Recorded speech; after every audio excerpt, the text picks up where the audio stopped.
Welcome दोस्तों to my YouTube channel. मैं आपकी दोस्त सीमा सोना आज आप सबके लिए एक नया राज्य आंध्र प्रदेश लेकर आई हूँ। तो चलिए अब हम आंध्र प्रदेश राज्य के बारे में जानते हैं। ठीक है,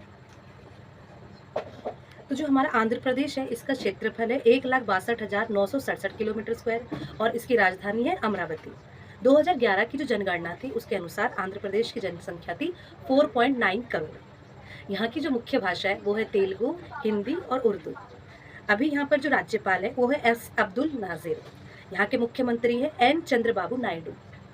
यहाँ का जो उच्च न्यायालय का क्षेत्र है वो है आंध्र प्रदेश। यहाँ का इस आंध्र प्रदेश के बारे में जो प्रारंभिक इसके बारे में वर्णन कहाँ किया गया था, ऐतरण्य ब्राह्मण में।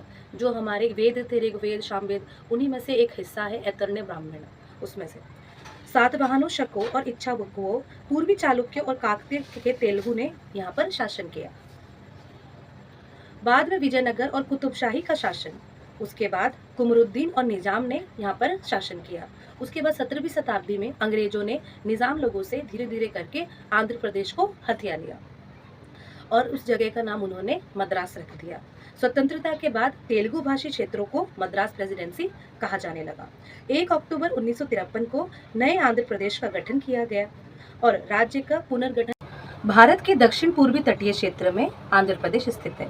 ये भारत का 8वां सबसे बड़ा राज्य है और इसकी जो तटरेखा है वो भारत की दूसरी सबसे बड़ी तटरेखा है जो कि 974 किलोमीटर है। आंध्र प्रदेश की दोबारा पुनर्गठन किया गया 2014 में आंध्र प्रदेश पुनर्गठन अधिनियम के तहत, जिसमें आंध्र प्रदेश को 2 राज्यों में विभाजित किया गया, एक तेलंगाना और दूसरा आंध्र प्रदेश। तेलंगाना की राजधानी बन गई हैदराबाद और आंध्र प्रदेश की राजधानी बन गई अमरावती। प्रदेश उत्तर में छत्तीसगढ़ से घिरा है और पश्चिम उत्तर में तेलंगाना से तथा पश्चिम दिशा में कर्नाटक से और दक्षिण में तमिलनाडु तथा इसके उत्तर पूर्वी दिशा में ओडिशा है और पूर्व में बंगाल की खाड़ी। यहाँ पर कृषि में मुख्यतः चावल की फसल उगाई जाती है। यहाँ कृषि, पशुपालन, कुक्कुट पालन यानी कि मुर्गी पालन, मत्स्य पालन, ये सब यहाँ के मुख्य है। यहाँ की 4 प्रमुख नदियाँ हैं। पहली है गोदावरी, दूसरी कृष्णा और तीसरी आपकी पेन्नन, चौथा तुंगभद्रा। यहाँ पे चावल के अलावा भी बहुत सारी फसलें उगाई जाती हैं। उनमें से है ज्वार, बाजरा, मक्का और कई प्रकार के दालें, गन्ना, कपास, तंबाकू, फल और सब्जियाँ। 2022 और 23 में कुल मछली उत्पादन का 30% आंध्र प्रदेश में ही किया गया था। यहाँ के उत्पादन का 35% बाहर देशों में निर्यात किया जाता है। इस क्षेत्र में निर्यात के 3 क्षेत्र हैं आंध्र प्रदेश में। जैसे चित्तूर जिला से आम और सब्जियां निर्यात की जाती हैं, कृष्णा जिला से आम निर्यात किए जाते हैं और गुंटूर जिला से मिर्च। यहाँ पर किसानों की सुविधा के लिए रेतु सेवा केंद्र शुरू किया गया 2020 में। इसमें किसानों को सरकार की तरफ से कम दामों में बीज की बिक्री की जाती है। एक और यहाँ पे अधिनियम लाया गया भूमि को लेकर, जिसे हम कहते हैं राज्य भूमि शीर्षक अधिनियम।